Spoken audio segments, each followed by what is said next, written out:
12 au verset 7, « Les paroles de l'Éternel sont des paroles pures, un argent éprouvé au creuset de la terre et 7 fois épuré. » Nous pouvons avoir confiance en la parole de Dieu.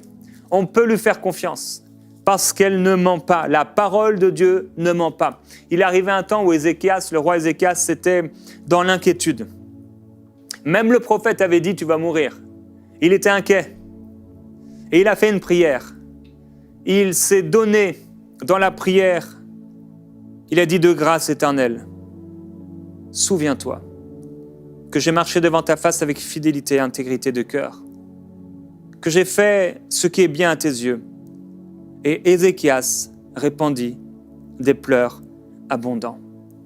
J'aimerais vous dire qu'on ne sait pas toujours la bonne façon de prier. On ne sait pas toujours comment ne pas s'inquiéter. On ne fait pas toujours la bonne chose. Et peut-être même qu'Ézéchias n'a pas fait la meilleure des prières. Apparemment, il n'était pas forcément dans la foi. Mais Dieu a répondu.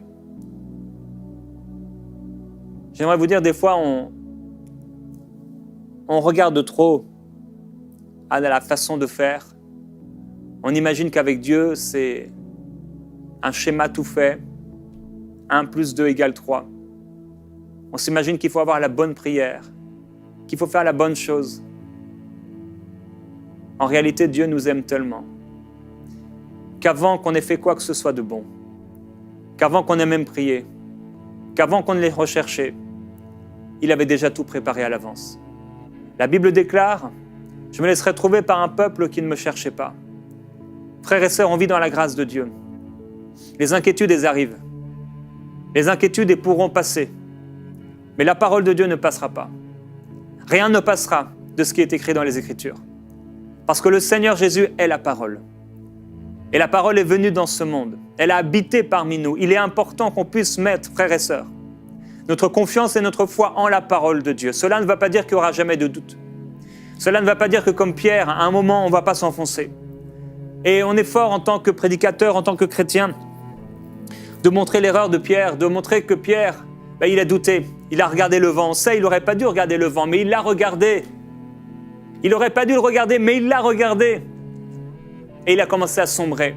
Et j'aimerais vous rappeler que même quand il a commencé à sombrer, le regard bienveillant du Seigneur Jésus-Christ était plus fort. La bonté et l'amour de Dieu, l'amour de Jésus était plus fort que le doute de Pierre.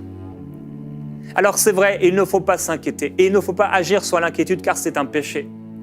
Mais il faut avant tout laisser la place à la bonté, à la grâce et à l'amour du Seigneur Jésus-Christ. Comment surmonter l'inquiétude dans nos pensées ? C'est en laissant la place à Jésus-Christ. On pourrait